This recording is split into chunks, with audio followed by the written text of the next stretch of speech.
ang mga may kapangyarihan at yung kanilang pagiging makasarili ang naging tama. At lahat tayo naging mali. Kulong kayong lahat.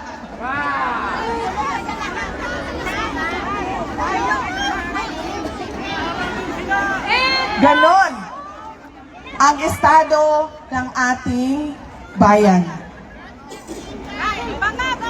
God bless you too.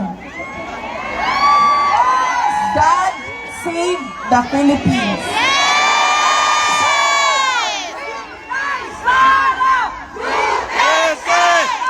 Inday Sara Duterte!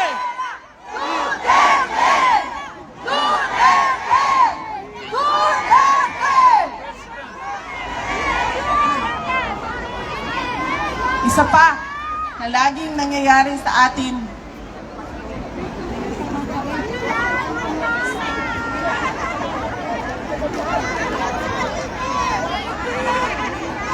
taon-taon, alam natin na pabalik-balik ang bagyo, ang baha, ang lindol, ang pagsabog ng bulkan, ang landslide. Ano pa bang nangyayari sa atin? Kasi maraming buhaya! Lindol. Nakawan! Natural, ma'am. Hindi man-made disaster. Natural muna tayo. Natural. Taon-taon alam natin na nangyayari ang mga natural disasters. Pero bakit taon-taon laging nagugulat ang Pilipino sa pagbaha, sa pagbagyo, sa lindol? At hindi lang yan. Pagkagulat natin, sira-sira lahat, hindi na makabangon ulit. Because lack of education. Kung maalala ninyo, nagkaroon ng malaking lindol sa Cebu noong mga ilang buwan na ang nakaraan. Pagbisita namin ng Cebu nitong bago lang, ganun na ganun pa rin.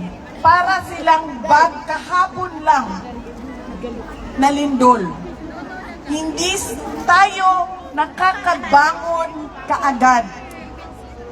At meron sa atin, hindi na nakakabangon talaga. Ubus ang savings dahil sa kalamidad.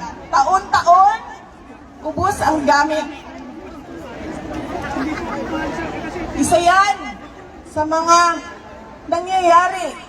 pangyayari sa ating bayan. Natural, man-made ma'am, man-made disaster. Ano ang man-made disaster? Patayan po. Napakataas ng petty crimes sa ating bansa. Bakit? Paikot-ikot lang din naman yan. Madali lang siya maintindihan. Kapag walang oportunidad ang tao, wala silang trabaho. Kapag wala silang trabaho, nagnanakaw sila. Kasi yun yung pinakamadali para sa kanila. Idagdag mo ang illegal na droga, nagkakaroon na ng mga crimes against person. Rape, patayan, kidnapping. Ganon ang nangyayari sa ating bayan. Hindi lang tayo bugbog sa natural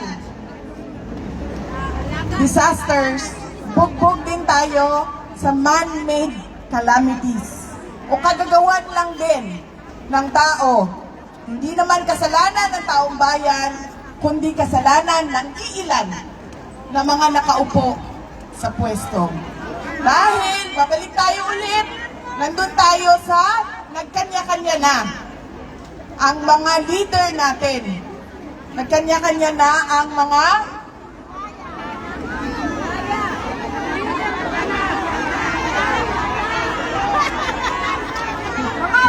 Philippine crocodiles.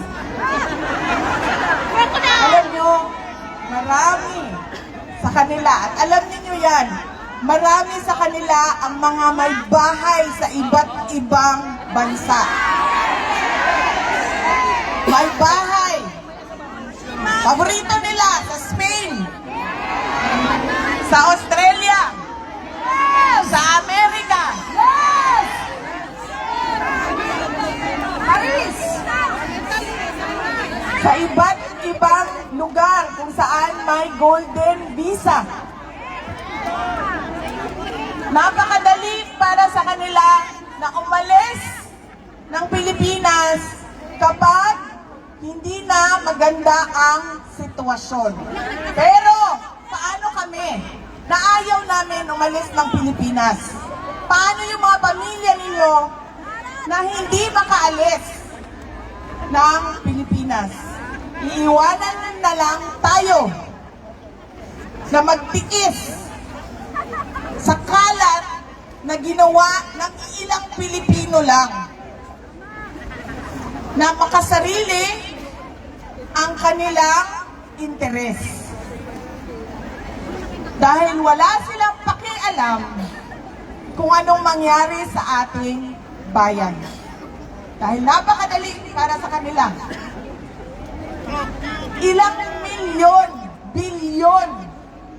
At sinasabi ko sa inyo, darating ang 2027 budget, ubos na naman yan, sinasabi ko sa inyo.